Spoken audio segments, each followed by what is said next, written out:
Water doesn't have to be whipped into a foaming frenzy by storms to be deadly. A river gone wild can be dangerous and exhilarating as well. Ultimately, the worst thing that can happen is you can die, but that's not something that you go into a trip and think about. The Trinity River in Northern California is considered to be a Class 5 river, and as such, it is a magnet to river rafters.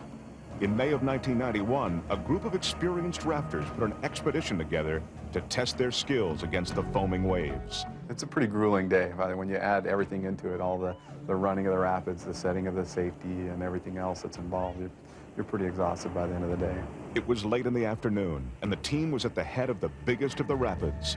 John kayaked through the waves ahead of the raft and set up his video camera. On any trip, there's a certain amount of nervousness, especially when you start boating on Class 5. And the guide of this boat had decided that it wasn't the right time to run that rapid, and he didn't feel good about it. But unfortunately, there's 6 other people in the boat with him, and they all felt good about it. So I guess it became a matter of wills.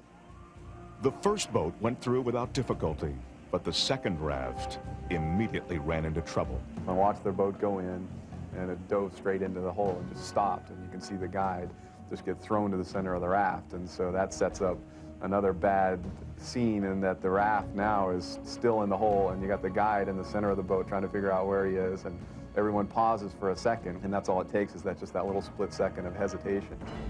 5 of the passengers were swept free to safety, but one of the team, Naomi Downey, was trapped in a vicious churning vortex called a hydraulic.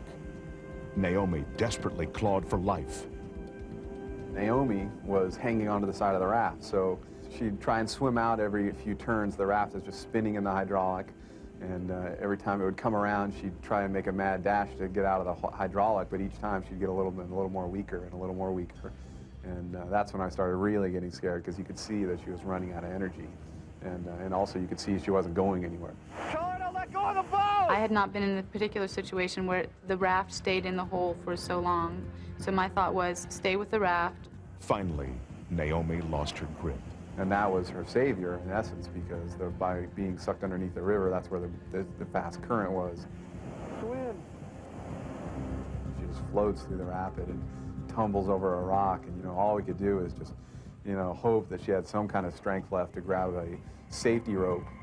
On the riverbank, Naomi's companions had only a few seconds to throw her a safety line before she swept past them to certain death.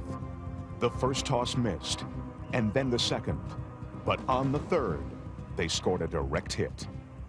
In 11 years of boating, I've seen a lot of people throw bags, and it takes a lot of practice and a lot of skill, and I've never seen a throw as accurate as that one. Thank God somebody threw me a rope, and it was a perfect throw. Once I had a hold of that rope, I knew I was fine, and I could finally completely relax, because I was so incredibly exhausted. Naomi was pulled to safety. I mean, Naomi was just lifeless in the boat. We just laid her in the boat and just tried to give her some air and some space, and let her kind of collect her senses. And at that point, that was the end of the day of rafting for all the people in that boat. Today, Naomi still rafts, and she and her companions have learned an important lesson about underestimating nature. Well, certainly the lessons that we learned, one of the lessons is that no matter how much preparedness you have, no matter how much experience, no matter how much training, nature is still in control of any situation.